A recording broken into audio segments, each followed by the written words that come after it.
The Integra Type S marks the return of a legend, and it's been over 20 years since the Integra Type R. But these days, there's one big elephant in the room, and that's the Civic Type R. So we need to see how this Acura stacks up against that hot hatch Honda. What's it like? Buckle up and let's go for a drive.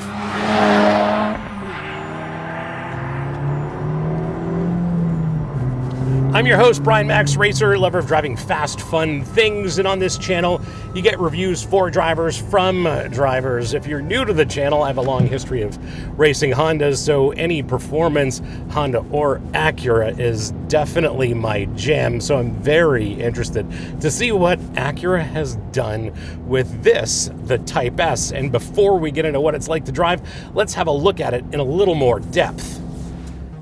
This isn't exactly a carbon copy of the Type R. There are some important differences, believe it or not. For example, Acura says this makes 5 more horsepower than the Type R. It weighs 29 pounds more than the Type R. The interior is more luxurious. There's heated seats, heated steering wheel, fancy sound system. There is no log R data acquisition like the Type R has. Apparently the exhaust is tuned a little bit differently. We'll see about that as well. It costs a good bit more than the Type R. In the US, it's about $7,000 more. Here in Canada, it's about $11,000 more. It still uses the same 5-door design, but like the Civic Type R, this Type S chassis is much stiffer than the regular Integra chassis.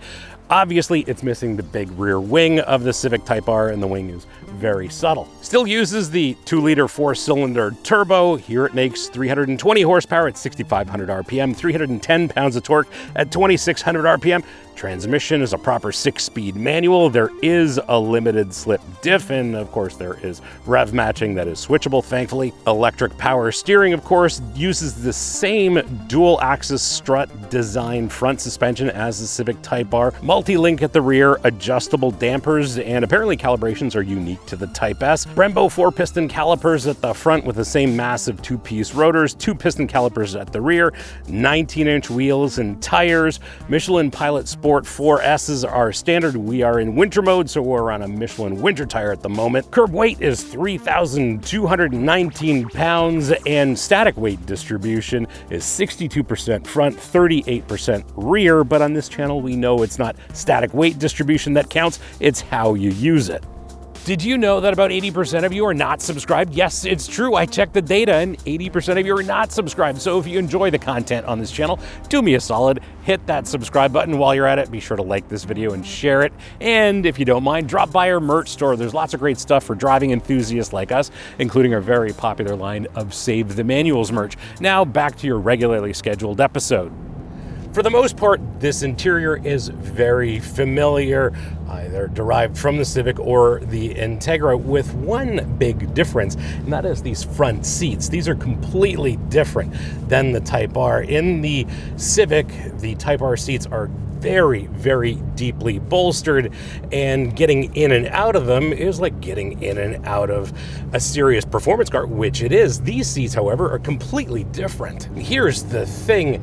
These seats are derived from the seats that are in the regular Integra. At least that's how they feel to me. They are not as deeply bolstered as the Civic Type R seats, and they're much more comfort-oriented. Of course, they're heated in this Acura, but overall, they're a little bit less supportive than those in the Civic, but that's not necessarily a bad thing. I think that is probably aligned with the goals of this Integra Type S. Still, they're for the most part comfortable and supportive enough, and they work very well here. They're certainly easier to get in and out of, and that's perhaps the biggest difference. Once I'm here and I'm comfortable, I've got a great relationship to the steering wheel and to the pedals. Love the shape and the size of the steering wheel. It encourages you to have your hands at 9 and 3. The pedals are laid out extremely well. Nice dead pedal for my left foot, and overall first level ergonomics are spot on. Second level ergonomics are all familiar Integra or maybe Civic to a certain extent, and it's still a very spacious interior as well. Some of the design cues come over from the Civic, and it is very much a luxurious experience because things are finished a little bit differently in an Acura than they are in a Civic. The infotainment system is exactly what we've seen in previous Integras, works just fine. I use it on Apple CarPlay. Maybe the highlight is the sound system that they put in this Integra Type S. It is fantastic, and that is markedly different than what you can get in a Civic Type R. In terms of spaciousness, I'm very happy here, and in fact, I can fit behind myself in the seating position easily. Two adults are comfortable in that second row as long as you're not too tall. Decent amount of storage under the hatch, and given that this is a hatchback, it is a hot hatch, isn't it?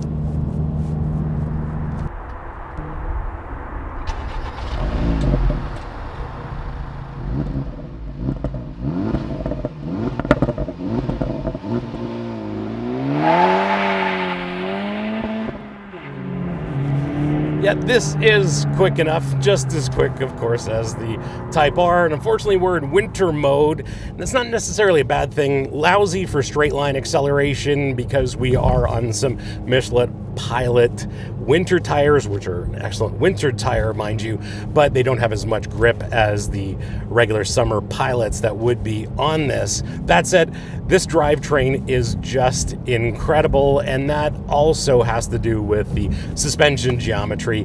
This is just magical. It is perhaps the finest front-wheel drive performance car I've driven, much like the Civic Type R, and a lot of that has to do with that front suspension geometry because it allows you to put down power relatively easily and really minimizes torque steer. As well, that limited slip diff just works perfectly in this car. The drivetrain is definitely one of the highlights of this Integra. It's just fantastic, starting with the engine. Very torquey, very powerful, lots of torque in the mid-range. It's just a wonderful engine, then rewards you when you go all the way up to redline. The gearbox is also perfectly dialed for this engine. Ratios are spot on, and it's a close ratio box. The shift mechanism just works perfectly. You know exactly where to find each gear.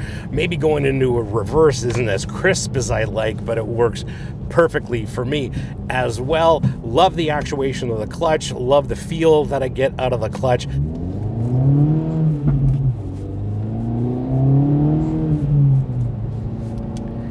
Maybe this is a touch louder, but anyway, it's loud enough to give this a little bit of attitude. Anyway, we talk about heel and toe a lot on this channel.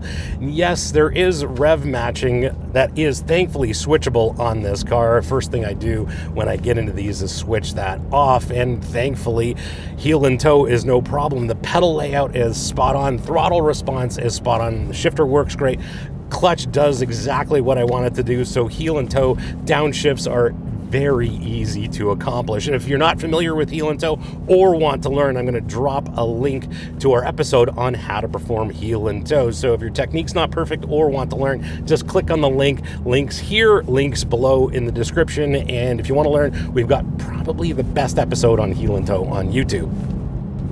When it comes to handling, there is one big difference between this Integra and the Civic Type R, and that is the damping.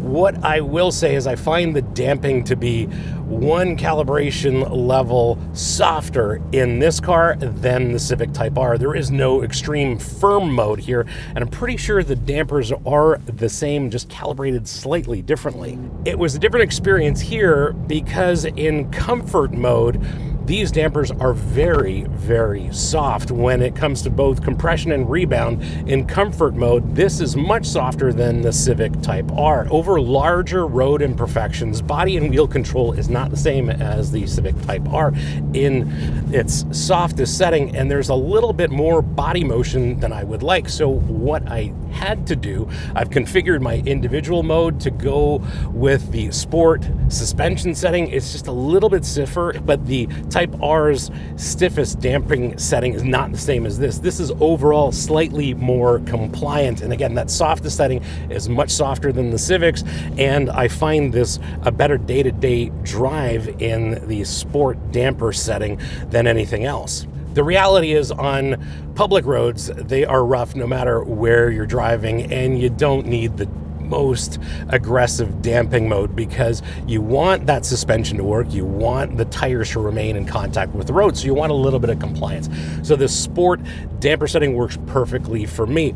After that, what I have found is that both in Sport and Sport Plus suspension settings, that this is just as neutral and as drivable on limit as the Civic Type R is. So there's really no downside. If you want a really soft ride, well, you can set it for that. Otherwise, you've got the same handling characteristics, and it's just beautifully neutral on limit. You can steer it with the throttle, you can steer it with the steering wheel, and it is a wonderfully well-balanced front-wheel drive package. In the interest of science, we're going to take this on a very rough, bumpy and curvy road and see what's going on here. And this is just lovely pulling out of corners, not a hint of torque steer. This is just incredible. Great responsiveness out of the steering, and of course we know that these brakes are just fantastic. Powerful, easy to modulate, and great feel. I'm fairly certain spring rates and anti-roll bar rates are exactly the same as the Civic Type R, so it is on the firm side, but that's exactly what you want in a car like this. It's perfectly tuned from my perspective. And overall, the dynamics are perfect for this car. I am very happy with the ride and handling package of this Integra Type S, and that's really where it comes together, is how it performs in the corners, and I have to give it 10 out of 10 marks. It is a wonderful dance partner in the corners.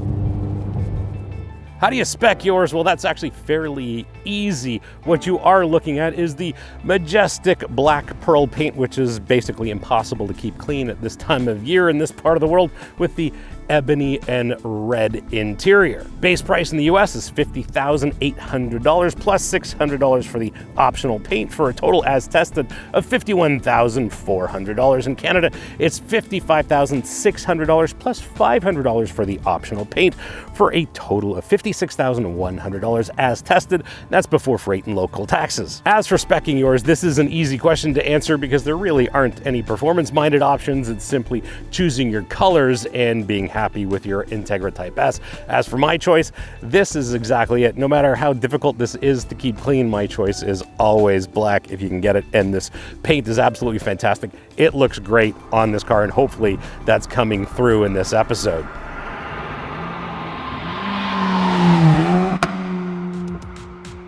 My verdict, well, let's start with fuel consumption because it is a 4-cylinder, and without trying, I'm getting about 25 miles per gallon in mixed driving, which is incredible for me. I was expecting less, but this seems to be fuel efficient even with me behind that throttle pedal. As for this Integra, I think it's an unfair comparison to look at the old Integra Type R because over those 2 decades, the Acura brand has matured and it's changed. It's a little bit different than what it used to be. Relative to the Civic Type R, the Integra Type S has the edge when it comes to day-to-day usability, and that's simply because the seats are easier to get in and out of than the deep buckets in the Civic. After that, it's a little bit more usable day-to-day, especially here because of the heated seats and the heated steering wheel. As well, the sound system is dramatically different. On top of that, aesthetically, I think this is much more understated, maybe a little bit more sophisticated, certainly understated when it comes to the lack of a massive rear wing. As for this Integra Type R on its own, it provides exactly the same driving experience. The dynamics are identical to the Civic Type R, save for the calibrations of those dampers. But when it comes to playing with this, the damping is spot on, especially when you're in Sport Plus. The balance is just as neutral as the Civic Type R is. And if I were to choose between the two, well, I do have my favorites, but I'm not going to drop it here. Let me know what you think in the comments. Which one do you prefer, the Integra Type S or the Civic Type R? And again, I do have my favorites. We'll have a conversation about that in the comments below. Thanks for hanging out with me today and having a look at this 2024 Acura Integra Type S. Hope you liked this episode. And if you did, you're not new to YouTube, you know what to do. Smash the subscribe button, turn on your notifications, like this video, and as always, sharing is caring. So please share this with your friends, especially on Reddit, because on Reddit, they really need to see reviews for drivers from drivers. If you have any questions or comments, please drop them in the comments below, especially your choice between this Integra or the Civic Type R. And if you want to support the channel, please hit up our merch store. Links here, links below, lots of great stuff for driving enthusiasts like us, including our very popular line of Save the Manuals merch. Thanks again for watching. We'll see you again next time. And remember, cars don't understeer by themselves, not even Acura Integra Type S's.